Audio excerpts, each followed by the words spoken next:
Churchill. Good morning to one and all present here. It's my pleasure to extend a cheerful welcome to you all for the FDP on and utilizing cutting-edge pedagogical approach to enhance educational efficacy. A cheerful hello can turn a gray sky into a canvas of colors. I consider it a great honor to welcome the resource person of the day, Dr. Saileela, Assistant Professor at Annamalai University. Hearty welcome you, ma'am. Leadership. Thank you. Leadership is not about the next election. It is about the next generation. We are happy to welcome Professor Vijay Kumar, Head Department of Commerce. Sir has been our constant guide and support and is the reason behind the perfect planning and execution of this event today. We welcome you, sir. I also extend my warm welcome to all faculty coordinators of FDP, participants from various institutions and faculty members to this session. We welcome you all. Welcome. Now I request Mr. Kenneth, Faculty of Commerce UG, to introduce the resource person of the day. Dr. K. Saileela is an assistant professor in the Department of Education at Annamalai University and is currently on deputation to the Government College of Education in Pudukkottai. With a remarkable portfolio of 5 impactful research projects, she has garnered accolades from academic institutions of various organizations. Dr. Saileela is a highly regarded speaker, delivering lectures at national and international conferences and faculty development programs, where she has also assumed leadership roles as a chairperson. In academia, she plays a vital role as an editor for 5 scholarly journals, showcasing her dedication to advancing research and knowledge dissemination. Her specialization lies in teaching pedagogy of teaching and educational technology. It is indeed a pleasure to have you as the guest speaker for this session, ma'am. I now request you to take over the session. Okay, sir. Thank you so much. May I know what is the time limit for this session? Ma'am, up to 12 o'clock. So 5 minutes before 12, if you conclude, then we can finish. Thank you so much. Yeah. Now you can share your screen as you are a co-host. Yeah, sure. 1 minute, please. Sure.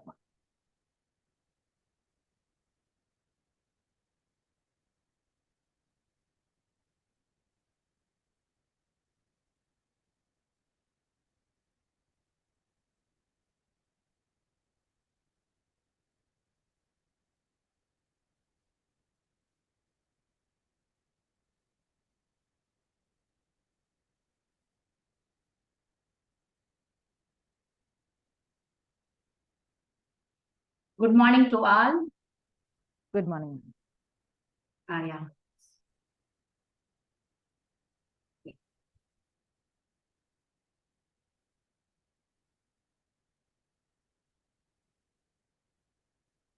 I like to thank Kristu Jayanti College for giving me this opportunity.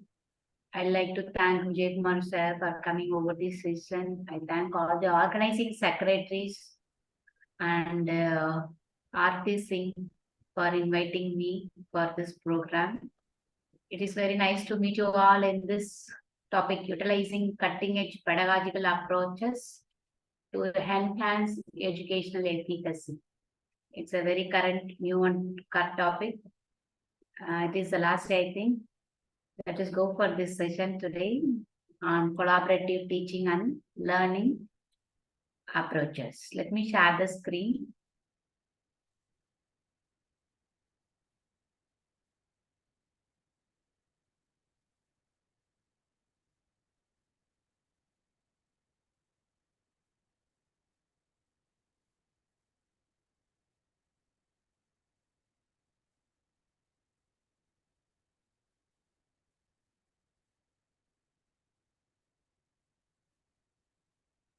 Is my screen visible? Yes, ma'am, it's visible. Okay.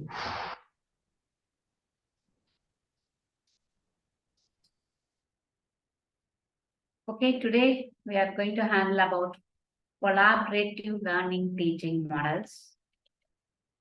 So nowadays, still we are not in the position to teach or lecture the students, particularly college students. The trend has changed after COVID-19. We have a lot of resources with us. We came to know a lot of resources after the COVID pandemic. So many online tools, online platforms, online teaching methods have come up after the COVID-19. Before that, it was very minimum, but after COVID-19, we are very much interested, and also we feel that it is very easy to learn through online platforms or online discussions, something like that. So the entire scenario has changed in the education system. Particularly, it's very fine for higher education, I hope.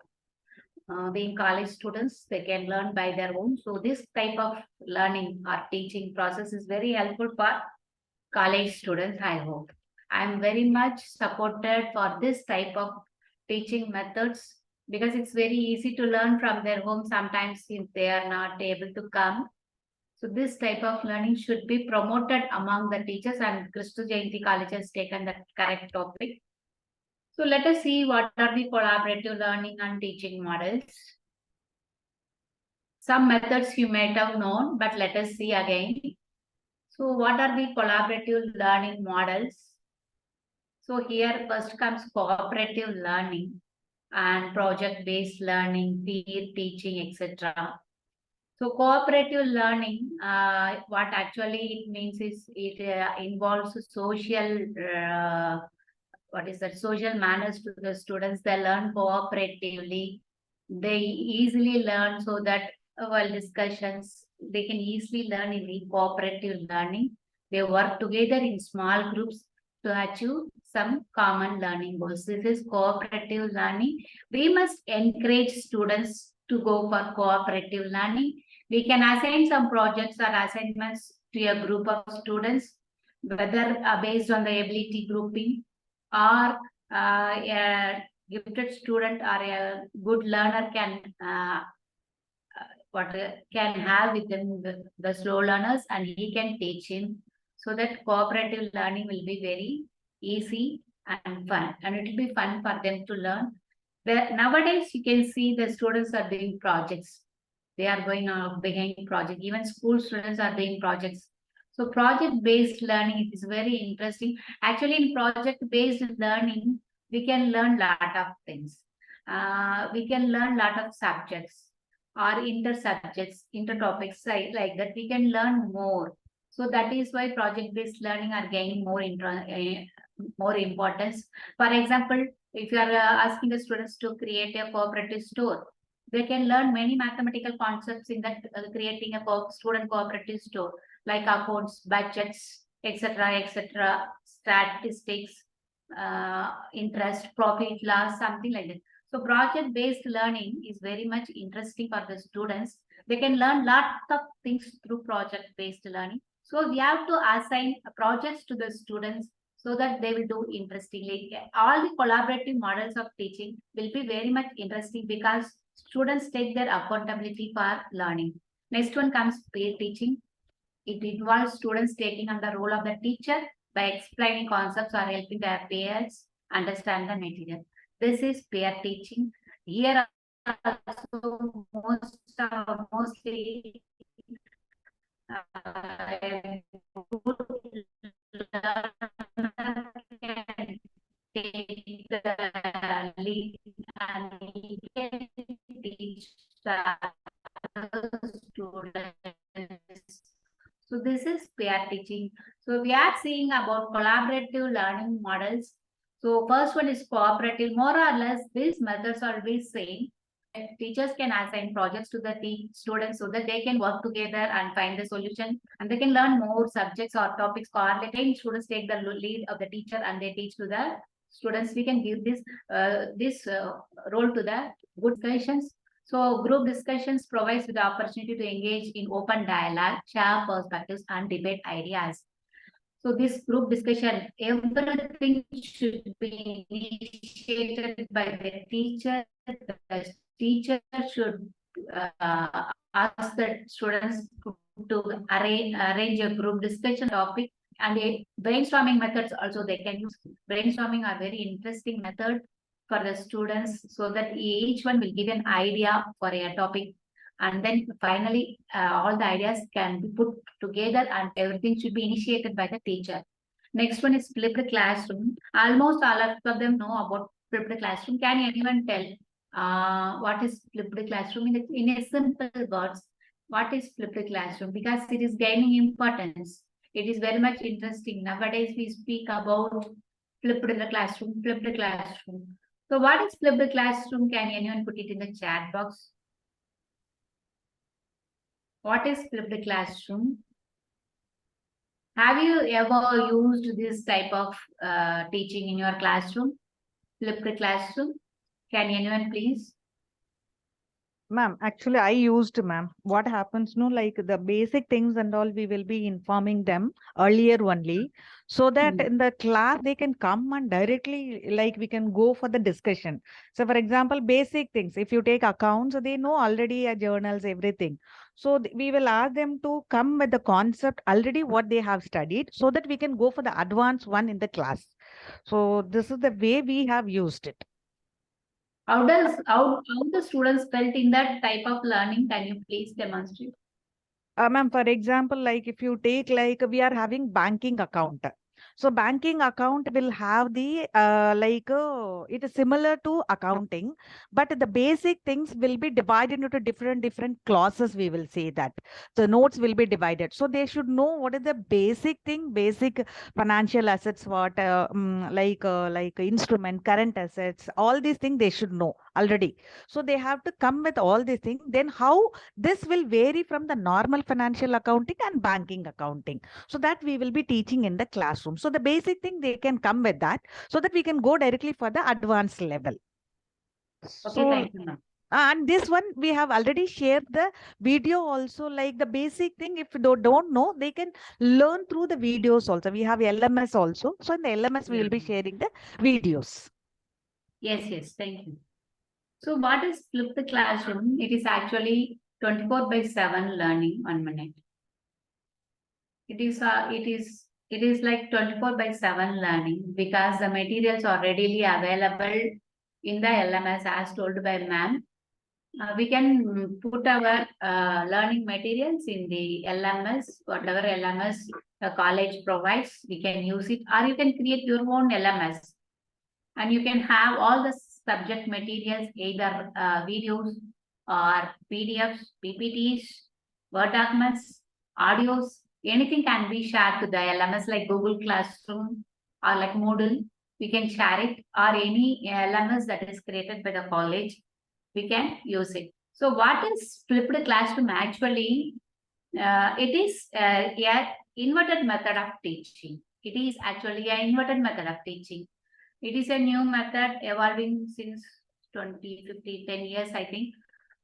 We are all speaking about flipped classroom. It is an inverted type of teaching where classroom situation is used for discussions and assignments, projects, etc. And homework is meant in homework. What we will do in the home, it will be done here. When the teacher posts all the materials to the LMS, the teacher can learn 24/7 in their home. They can learn at their own time, own pace. Anytime they can learn, whenever they are ready to learn, they can learn. Even what the main advantages of this flipped classroom is, when we are posting all the material did not attend the program, again they can rewind it, they can again log in and see it if it is posted, and it is always available. The main advantages is that the student can access 24/7, anytime, many time, etc. So these are the advantages of flipped classroom. Actually, what we say about flipped classroom is the teaching is inverted, where teaching goes to home and other activities, assignments and projects are discussed and done with the help of the teacher in the classroom. So the time is not wasted and it is meant for meaningful activity. So this is flipped classroom. So next one is online collaborative learning. As I told, after Corona, we are all very much involved in online collaborative learning or teaching. So there are virtual environments. We can provide discussion from forums, group projects. We can go for group projects with the help of many Google accounts like Google Documents, Google Sheets, where you can work in a group. So that facilities are available. Google Docs can be shared. Every Google account can be shared with the your colleagues or something. So what you can do, you can work in the group. So like Google Documents, Google Slides, Google Sheets, everything can be done in a group projects for a program or etc. So problem-based learning, actually, every student has some inquiry attitude in their mind. They have some inquiry. They want to find something. But this we should provoke them. We should provoke inquiry attitude among the students to find a solution to a problem. So this is problem-based learning. We have to put a problem, real-world problems or scenarios to the students where they can work and bring the solutions. So this attitude, this inquiry attitude is very much among all the students, and it should be used properly and learning should be meaningful. I think many of you know about jigsaw technique. What is jigsaw technique? So here in a classroom, the students are divided into small groups, and each group have minimum 5 members. We have to divide the groups equally. There may be 5 or 6 students in a group, and there will be an expert for a group. Each one will be expert for the group. So what will they do? Each 5 member, for example, we have 5 members for a group. What they will do, they will be assigned a topic for each one. 1, 2, 3, 4, 5. 5 topics for 5 students.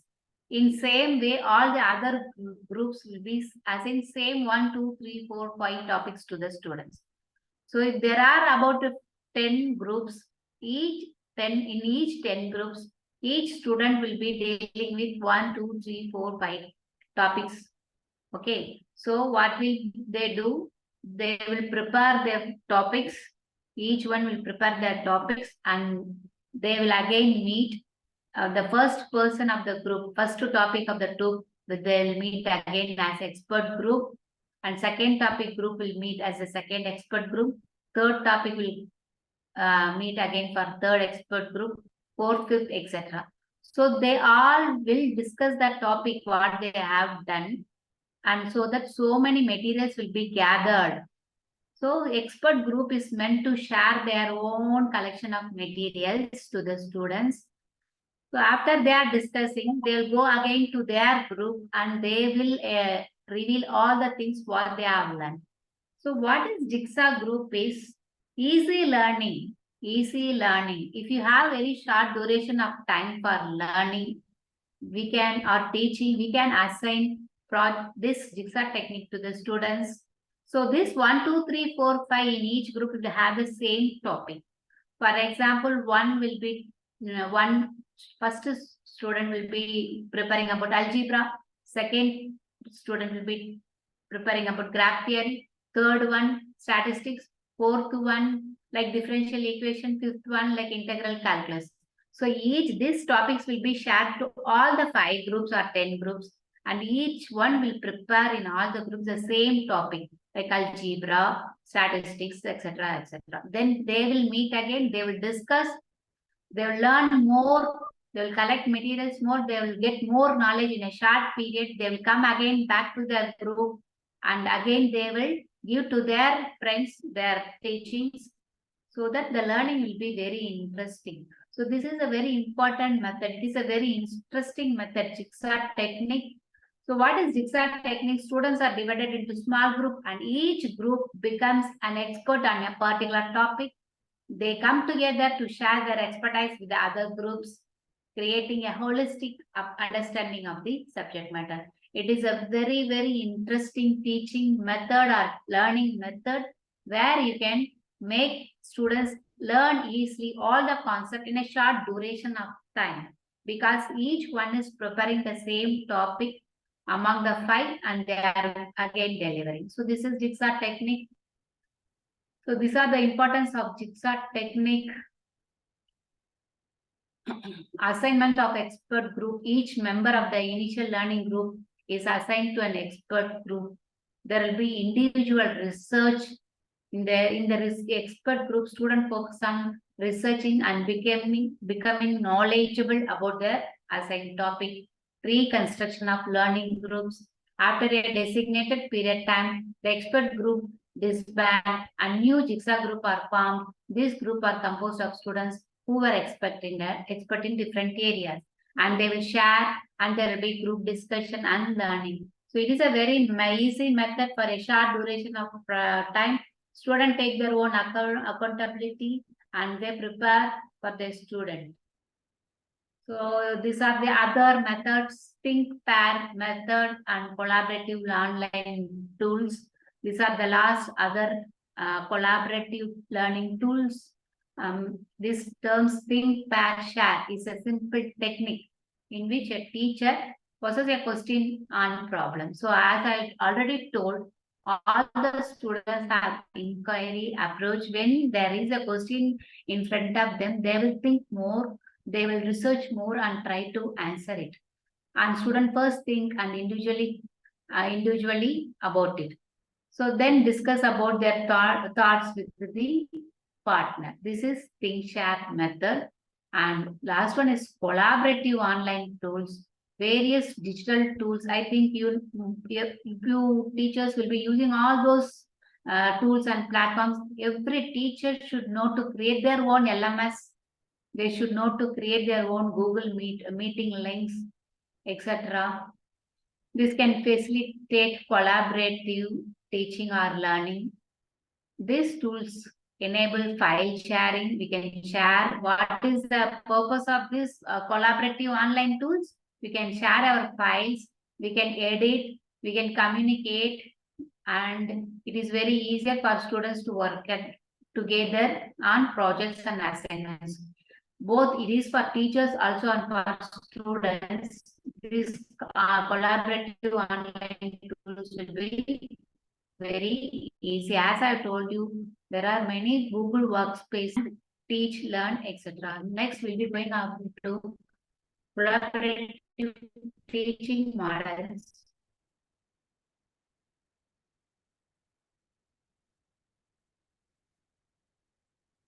So I think you are familiar with these collaborative learning tools. I think there are a lot of models, new models that can be very useful for teaching, where we can teach the students collaboratively. I think many of you know about team teaching, where a team of teachers come together and they take their expert topic and they will be delivering. This team teaching is very familiar. This is it is also a collaborative teaching model. So let us go for some new methods of teaching.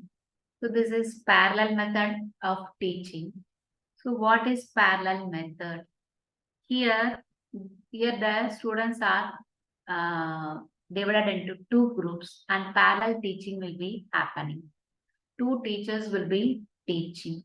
So let me tell some examples so that it will be very easy to understand what is parallel teaching.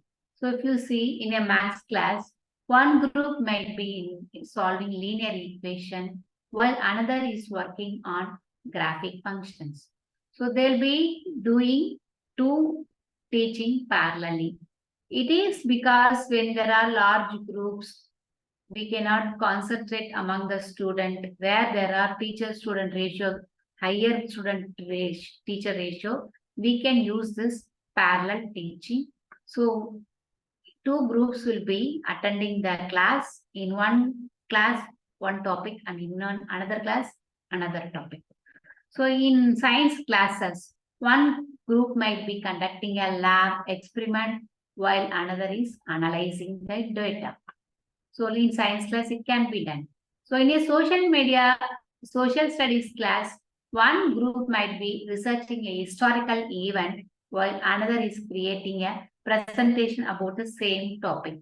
So, okay, so in this kind of teaching, we say it as parallel teaching because we can give individual concentration mostly to all the students, and we can focus on this subject on the topic so that they will be very thorough on this topic. So researching different parts of the same project. One group researches, for example, another example, one group researches a snake's habitat while the other group researches a snake's diet. So we reduce the time of learning here. So this is parallel teaching where we divide the classroom into two groups, and two groups will be learning two different topics. So it is a model. It is a collaborative approach where two teachers join forces and use their individual strengths and styles to plan a lesson. This class is split off and taught the same material simultaneously. Sometimes it may be same material can be shared simultaneously, or some different topics, or the same topic in the experiment form and in the theoretical form. Either way, we can teach the student. Not putting all the students in a classroom and where individual attention cannot be given to solve all these problems, parallel teaching will be very much interesting. So planning, you should plan the learning objectives among the co-teachers. You should divide the classrooms. Each teacher delivers instruction to their assigned groups simultaneously. They adapt their teaching method to meet the needs of specific groups. Sometimes if the groups are divided specifically as gifted learners, slow learners, or average learners, or in any other basis, we can give that specific portions to the students. Also, what are the advantages? It helps for monitoring and support. We should be cautious that it is in rotation. Consider rotating students between the teacher groups to ensure exposure to both teachers. This should be done. So we should not leave that one teaching is enough. They should again go back to their another session and get the other knowledge also. While they are doing parallel study, this group should be interchanged to get the knowledge of the other teacher also. They should collaborate, regularly communicate and coordinate with the teacher, adjust their instruction and necessary as necessary based on student responses and needs. So the teachers have to discuss what should be done. They should communicate, they should coordinate, they should discuss based on the feedback or something like that. These are all for the welfare of the students. So closure, again, the whole class comes together to summarize the key points, and their students are allowed to ask questions and share their insights. So this is parallel teaching where two groups are taught either theory, one group, and practical one group, or on some other aspects of the same topic.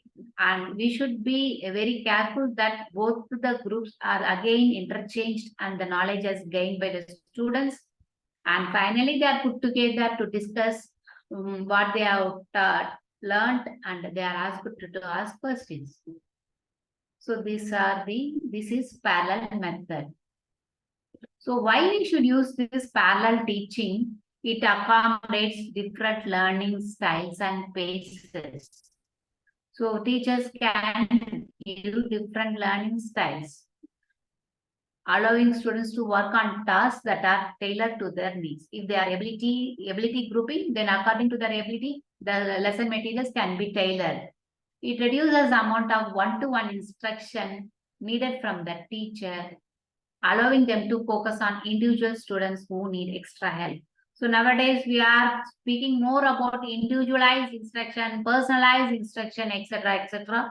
So in that, with this method will be very useful. It fosters collaborative learning, and it can make learning more engaging as students are working on a variety of tasks rather than just listening to a lecture. So this is about parallel teaching. We can see, if we have time, we can see the advantages and disadvantages later. So what to do to improve this parallel teaching? What this teacher must do? They should collaborate in planning. The two teachers or more teachers can collaborate. Sorry, two teachers can can be collaborative in planning the learning objectives, so that they'll be very clear while delivering the lecture.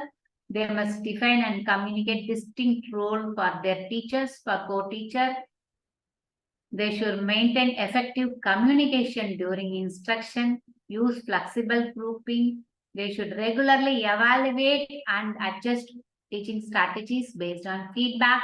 Feedbacks are more important for any kind of program. Each hour, each class should be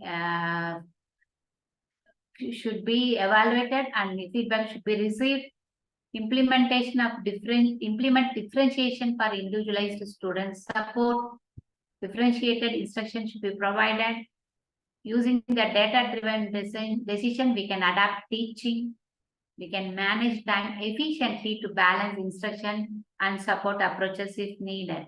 So while we are teaching for a whole group, it may take long time. While they are divided, it will be very easy to put their concept very easily. So this is parallel teaching. Next one comes station teaching. This is also another interesting method. New method that is evolving, station teaching. So in station teaching, what the teachers are doing, our students are doing. In station teaching, again, because it is a collaborative teaching models or learning models, we always have groups. So here the class is divided into stations or learning centers. We say it as stations or learning centers.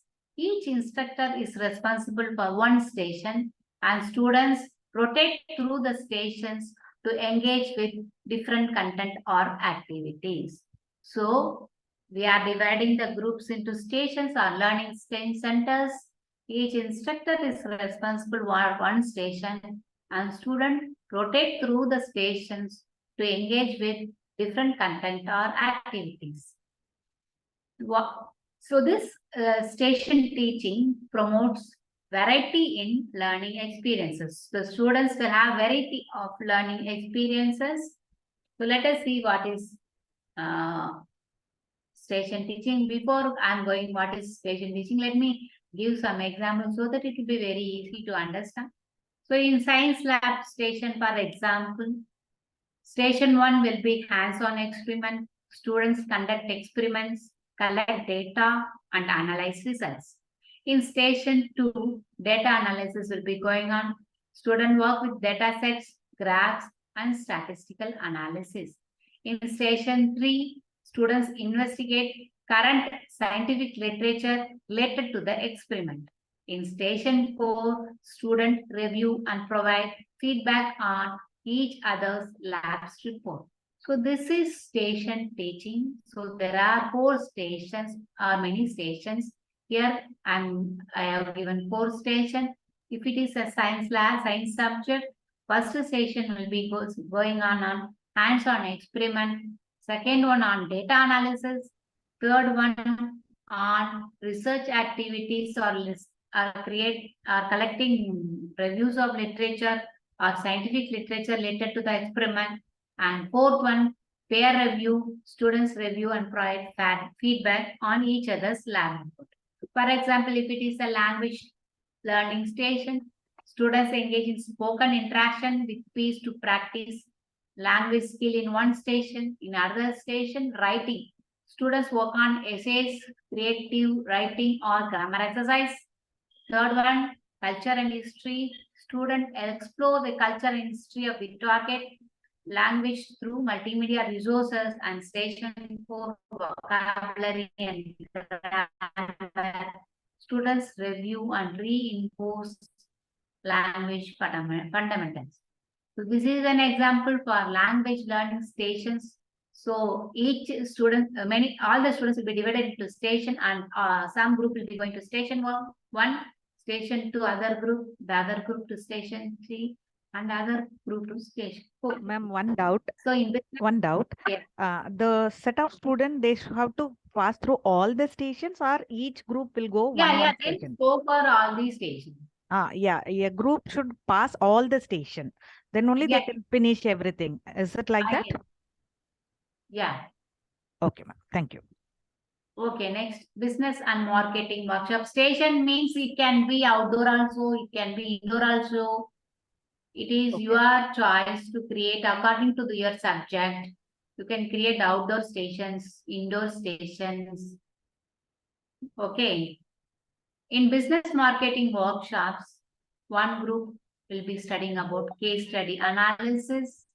They will examine real world business cases and propose solution. In station 2, marketing campaign, students develop marketing strategies. In station 3, guest speaker, they can invite industry professional. In station 4, students present their marketing campaign and receive feedback. Okay, so this is what business. So each station will be doing each activity and learning will be going on. In psychology, one station can go for planning and designing psychology research studies, other data collection, next one is data analysis, and last one is research presentation.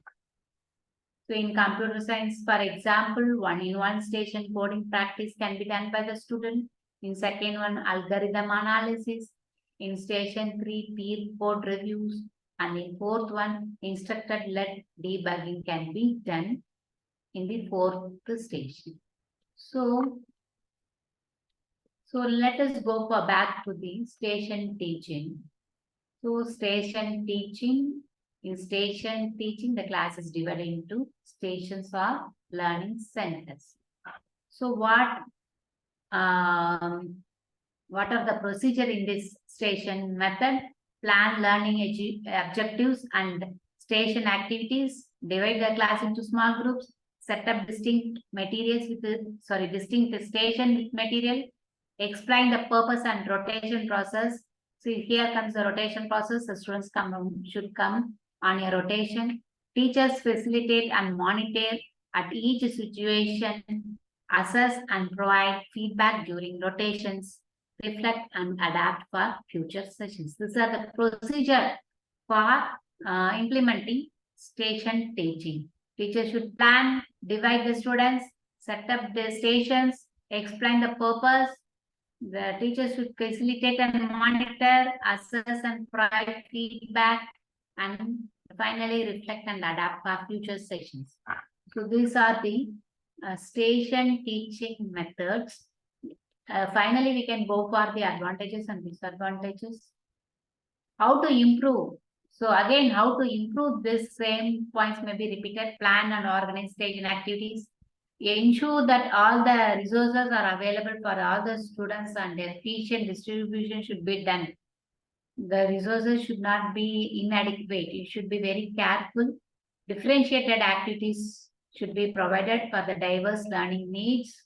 Foster strong communication and collaboration between the teachers. Implement a formative assessment.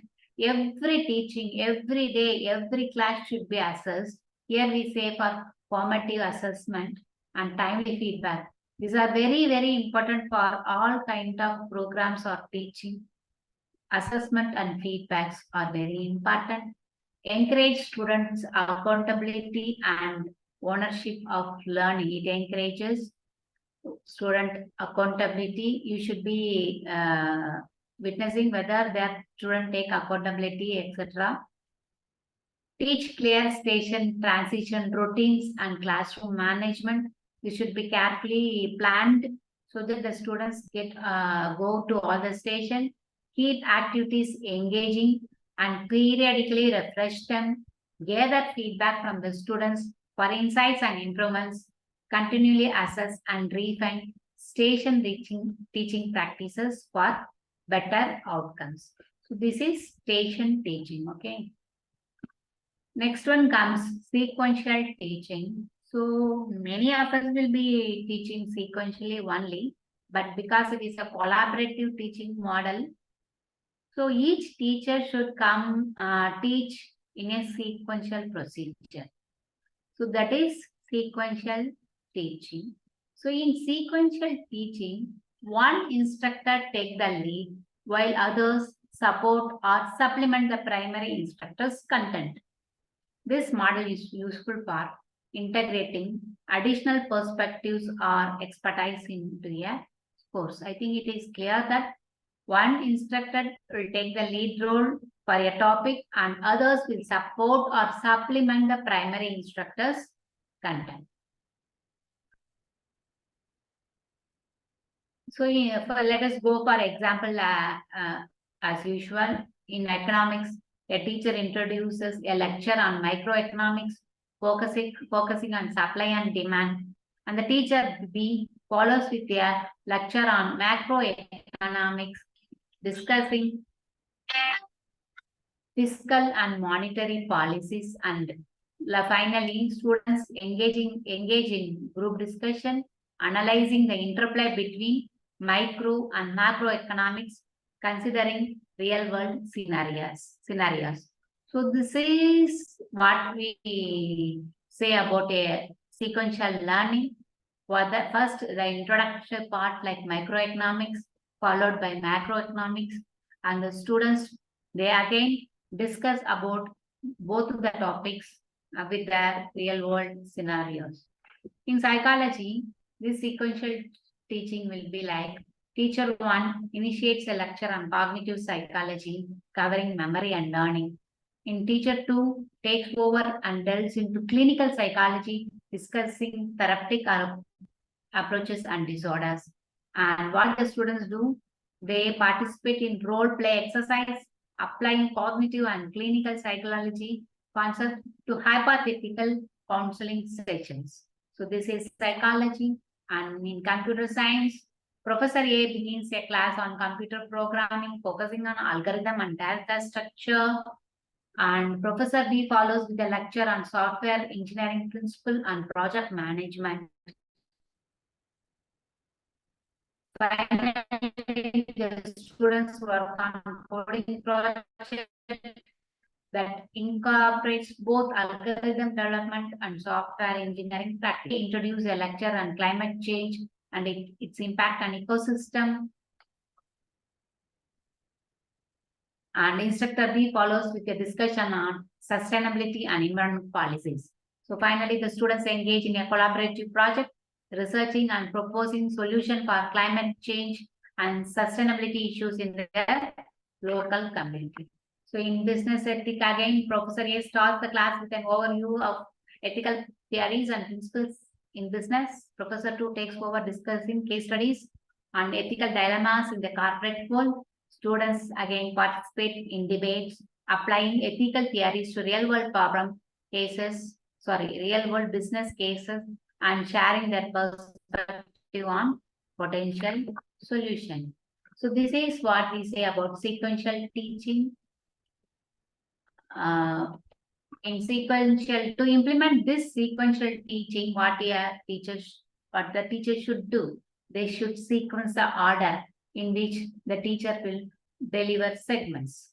It can begin with an introduction and overview of the topic, establish clear transition processes between 4 teachers. Teachers take turn delivering instruction in their segments, provide support and monitor student engagement throughout.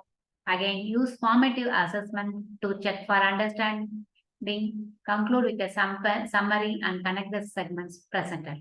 So finally, what we have to do, we should provide a summary and connect the segments presented. So it encourages active student participation and questions. Like finally review and reflect on the lesson and plan for future session. So this is sequential learning. Now, what is the main advantage is that if a single teacher is teaching, it may be sometimes boring also. So when it is divided into sequence, 2 teachers or 3 teachers will be taking, so that it will be very interesting for the students. Also, it will be easy on the part of the teacher who is thorough in a particular topic. So finally, the students are put together and they'll be summarizing everything and learning. So this is sequential teaching, and next teaching is about interdisciplinary collaboration teaching model. So this is again, this model involves instructors from different disciplines teaming up to provide an integrated learning experiences. Students explore subjects from multiple angles and see how different fields of study are interconnected. So nowadays, interdisciplinary, multidisciplinary, we are giving more importance to this kind of approaches. So this model involves the same method. It involves instruction from different disciplines, teaming up to provide an integrated learning experiences. So students learn subjects from multiple angles and see how different fields of study are interconnected. For example, when they are learning about environment, students from environmental studies, economics, and engineering collaborate to develop a sustainable solution for managing a local environmental issue such as waste management, renewable energy system, or urban planning. So if you are a teacher of this faculty like environmental science or economics or engineering, you can put a activity like this so that they can go and learn in a collaborative manner. If the students are in global health initiative, the students are of medicine, public health, sociology, and anthropology, students work together to study and propose intervention for a specific global health challenge, such as infectious disease outbreaks or maternal health or healthcare access in underserved regions. So if the students are about in business, engineering, design, marketing, they can go for this method. Entrepreneurship and product development, they can collaborate to create and market a new product or technology. This project involves various stages from concept development to market research and product design. So if you are a teacher of any one of this category of each section, you can arrange for a collaborative learning method.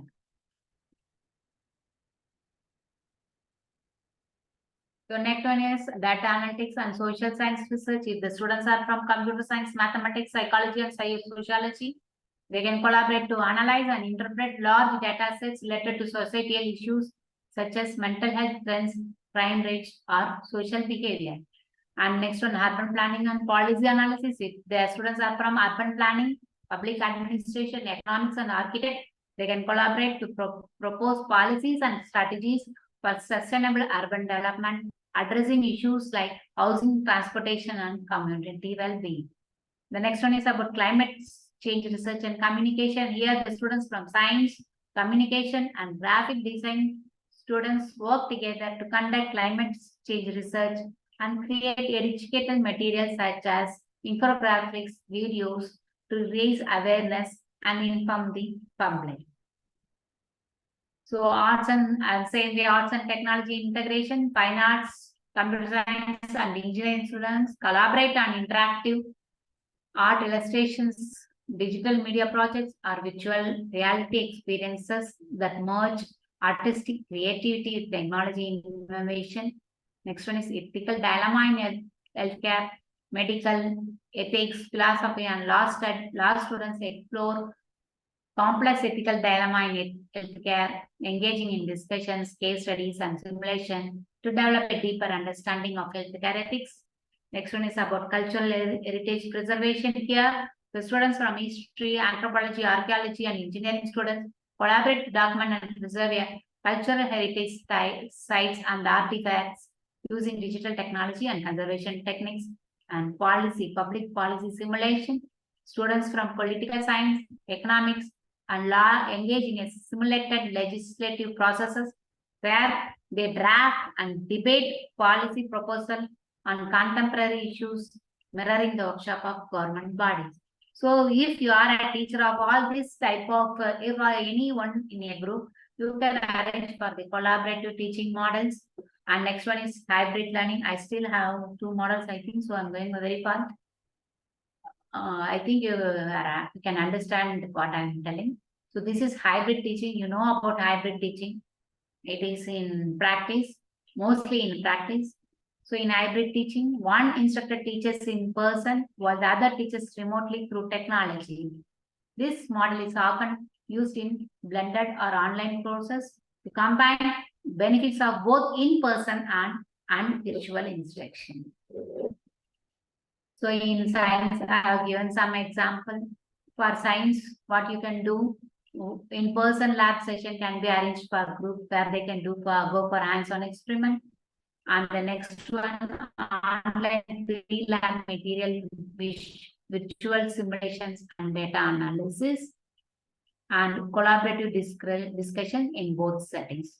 So this is hybrid. One is in personal lab, another one is in virtual simulation and data analysis. So this is for science. This is example for science subject for hybrid learning method. The next one is social science, in-person lecture and discussion on psychological theories and studies. In the other virtual platform, online quizzes and assignments. And finally, research project involving data collections in the lab, both in person and analysis. So in engineering, workshops, in-person workshops, and next one is online modules covering theoretical concepts, and last again collaboratively they will discuss. In business, in-person presentation, group discussion and case analysis. In online, we can have, in virtual, we can have online market research assignments, video lectures, and interactive marketing simulations. So finally, they can discuss. In humanities, in-person seminars for deep discussions of historical events. In virtual, you can have online access to primary sources, reading and multimedia materials. Finally, they can collaborate and discuss. In mathematics, maths lab for problem solving and practice. Online video tutorials, practice quizzes, and interactive math software. Homework assignments, both online and submitted. So in fine arts, again, in-person music, online music theory and history modules, and they collaborate to discuss both. In public health, in-person case discussion, practical exercise, and field visit. Online lectures in virtual, online lectures, epidemiological data analysis and research products. Lastly, they can collaborate in likewise computer science, language, everything can be done. So next last method is about community engagement and service learning. Nowadays, community engagement learning is gaining importance. Students should be taken to the communities and they have to informed about the community programs, etc. These are gaining importance. So what is community engagement and service learning? Here, instructors partner with local community organization to provide students with hands-on real-world experiences. Students engage in collaborative projects that benefit the community while learning about the subject matter. So there we had in hybrid learning, in-person and virtual learning, and finally they collaborate. Here we have real experiences, real-world experiences while learning.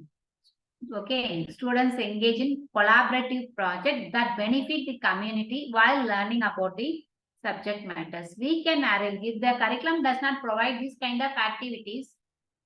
So if you are very much interested for the real welfare of the students, we must arrange such type of collaborative teaching models to the students. So what the students can do, college students can provide tutoring and mentors to local K-12 students in subjects like maths, reading, and science. They offer support to help younger students succeed academically. Or otherwise, students can go for environmental conservation. Students can participate in community cleanup initiatives, tree planting, and conservation projects in local parks and natural areas. They learn real world. Here they learn about environmental issues and sustainability practices. Instead of learning theoretically what are the issues and the practices, they go for the field and they learn. This is what we say at community as well as service learning. Elderly care, companionship, College students spend time with seniors in local nursing homes, engage in conversation, playing games, and offering companionship. This promotes intergenerational connections and addresses social isolation. So students volunteer. So health education and screenings. College students organize health fairs. Medical students or nursing students can organize health fairs and educational events in under-reserved communities, offering free health screenings, information on nutrition and lifestyle choices. They promote community wellness and preventive health care. And next one is youth leadership programs. I'll be finishing in 2 seconds, ma'am. Youth problem, ma'am. programs, students develop and lead youth leadership programs, mentoring high school students on leadership skills, career development, and personal growth. This fosters leadership skills and inspires the next generation. So leadership qualities are very much important. So while we are giving these opportunities, these leadership skills will be developed. So digital literacy workshop, college students teach digital literacy skills to community members, including seniors who may be less familiar with technology. The students bridge the digital divide and enhance the technology competency. So next one is students collaborate with local business to offer marketing, operations, or financial consulting services.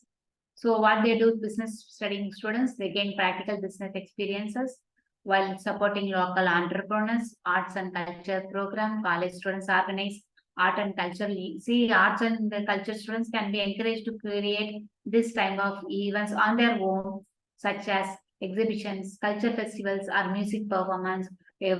Just giving theories, it can be very fruitful when we give the chance to organize such kind of events. They promote local artists and cultural exchange. So they promote local artists also. So last one, I think, crisis hotline support. Students volunteer for crisis hotlines, providing emotional support and resources to students, individuals in need. They gain skills in crisis intervention and empathy. So this kind of activities can be encouraged. So food security initiatives, college students volunteer at local food banks, community gardens, or meal programs, helping provide food to those in need. They address hunger and food security challenges and language exchange and ESL classes. Students engage in language exchange programs with international students or offer English as a second language classes to non-native speakers. They promote cross-cultural understanding and language proficiency. So this much of time we have been seen about different collaborative teaching models. I think everything will be useful for you in future teaching, like parallel teaching, station teaching, sequential teaching, interdisciplinary teaching, and community engagement teaching, hybrid teaching, etc. So thank you very much for your time listening. Thank you, ma'am. Thank you so much. We have learned so many teaching pedagogy, like especially I learned so many pedagogies. Even though we know many pedagogies, this new pedagogies are giving insight for us. Thank you so much for giving introducing us new pedagogies also. We learned many pedagogies throughout the professional development session. Ma'am consistently highlighted the power of collaboration in teaching pedagogy, stressing that shared insights and teamwork enhance the overall learning experience. Thank you so much, ma'am. Alone, we can't do little. Together, we can do much. Helen Keller. Now I request Dr. Priyanka Ghosh to propose the vote of thanks. Thank you, ma'am. No duty is more urgent than giving thanks. We must find time to stop and thank people who make a difference in our lives. Good afternoon, one and all present here. On behalf of entire Kristu Jayanti College, I deem it my privilege to propose vote of thanks on this last session of faculty development program. I take this opportunity to extend our heartfelt gratitude to the esteemed speaker of the day, Dr. K. Saileela from Annamalai University. Ma'am, your guiding words on inquiry-based learning was very useful to all the teaching fraternity. Thank you so much, ma'am. I would also like to thank our beloved head of the department, Professor Vijay Kumar R, for his constant help and guidance that radiated a source of energy within us. Thank you, sir. I extend my sincere thanks to the program coordinator, Dr. Aarti Singh, and other faculty coordinators of organizing committee for the successful conduct of the FDP. I would be failing in my duty if I did not thank the participant of this FDP who have made it this day possible. I would also like to thank each and every one of you for being here and making this day a wonderful and memorable one. Thank you all once again. Have a great day. I remain. Thank you once again. We have shared the feedback link in the group also and in the chat box also. Kindly fill up the feedback, and the certificate of this FDP will be distributed within 7 to 10 days. Till that, please don't leave the group. Thank you so much. Thank you. Thank you. Session. Thank you so much Thank for the you, ma'am. opportunity. Kristu Jayanti College. Thank you, ma'am.